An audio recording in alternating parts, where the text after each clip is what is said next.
What's up, internet? My name's Nerdy, and this is the first time I ever tried to do hardcore Nuzlocke. This was the first run of the Nerdylocke. If you watched the video that came out on Sunday, you saw the second attempt of Pokemon Red, the successful attempt of Pokemon Red. But what is the Nerdylocke? The Nerdylocke is me trying to beat all 35 Pokemon games in release order. It is something I challenged myself to do on March 1st of last year, and I'm still at it. I have beaten 20 games so far, and this is the first run of this entire thing. This is the first attempt. This is me learning. Because I hadn't played as much Pokemon before this as I usually do. It had been a couple of years since I picked up a Pokemon game. I hadn't played anything since Sword and Shield had come out, and I wanted to dive back in. This is my favorite video game franchise from the age of 4 on, right?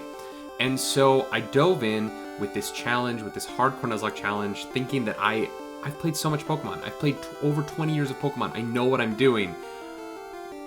Watch this and find out.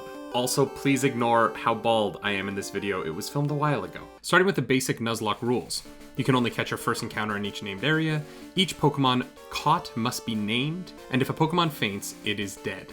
The hardcore additions to those are that I have to play on set mode, which I've never done. That means I can't switch Pokemon when I get a kill. I can't use items or legendaries in battle, and I can't overlevel the top Pokemon of our next gym leader. In addition to those, any Pokemon that I take to the Hall of Fame cannot be used for Elite Four battles in the future, but this is Pokemon Red, the first game, and I don't have to worry about that just yet. We started off, like always, telling Professor Oak that my name is Nerdy, and my rival is my biggest enemy, the number one threat to my livelihood, chat.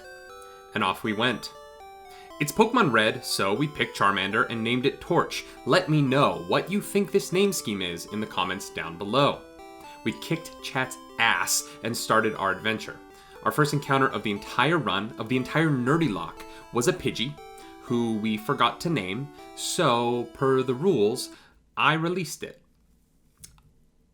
I forgot about the name raider, so I really messed this one up. On Route 22, we caught Jumper the Rattata. Route 2, we got Exterminate the Weedle, and we nabbed Caterpie and named it You're Beautiful. You're beautiful. You're beautiful, it's true. I saw your face on a crowded place, and I don't know what I'd do, 'cause I'll never be with you. Exterminate got crit by Gust and died so fast. I figured it was safe, as Gust is normal type in Gen 1, but I didn't play around the crit. This was the first official loss of the Nerdylocke. How innocent I was back then. After a brutal grind, we kicked chat in the teeth again and challenged our first gym. Torch was able to melt his Geodude with a barrage of embers, and like a true Charmander start in Gen 1, Beautiful the Butterfree finished Onix off with confusion.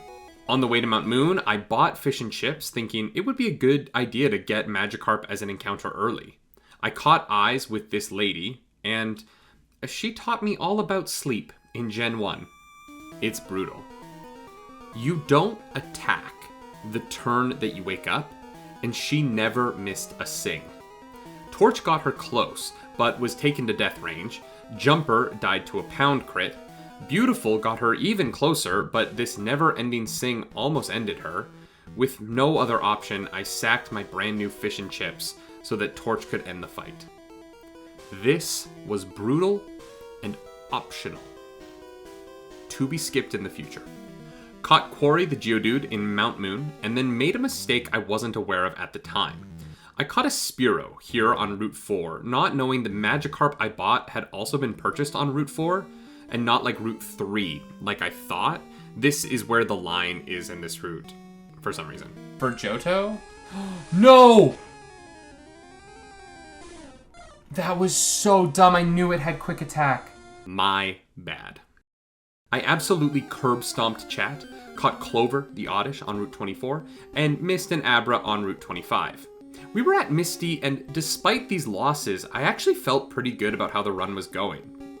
For my first attempt. Beautiful took down the Staryu, and then Clover could absorb stall it back into the pool. We caught every encounter left before the SSN, London the Diglett, Severus Snake, and Chav the Monkey. I don't really know what a Chav is, if I'm being honest. Time to grind through the trainers on the SSN and get ready for another chat fight. Or so I thought. This trainer has a Machop. I was switch training Chav, so I switched to Quarry, forgetting fighting beat Rock. So I switched to Torch, who got some embers in. Beautiful went in to resist, but was immediately Karate Chop crit. Critical chance in Gen 1 is based on speed, and with Machop having 35 and the boosted crit chance of Karate Chop, he should have a 50% chance of hitting a crit with this move. Clover went in to stun spore it, but it crit again, and she missed. I switched to Chav, who got one shot with a third straight crit. Torch chipped some damage before dying to low kick, which has a lower crit chance but still managed to hit number 4 in a row. I sent out Quarry just hoping something would happen, and Machop missed. But... No! I had one chance. Machop missed again, but Rock Throw left him with only a sliver. I switched to save Geodude, and London died to low kick. Diglett is faster than Machop, so if I had sacked Geodude here, Diglett would have finished this. I sent out Clover, who got crit Karate Chopped, and finally Quarry went back in. Miraculously, low kick missed, and Tackle took down his Machop. But at what cost? With only a Geodude and an Ekans left, I reset the game. You see, even if I had beaten Chat, which I really didn't think that I was going to be able to win the rival fight on the SSN, but even if I had, with only a Geodude and an Ekans, neither of those two Pokemon can learn Cut, which means I had no way to get into Surge's Gym or onto Route 9 and Route 10 to get into Rock Tunnel. So the game was functionally over because I'm not allowed to use dead Pokemon as HM Pokemon, and I am not allowed to catch Pokemon to be HM Pokemon for my run.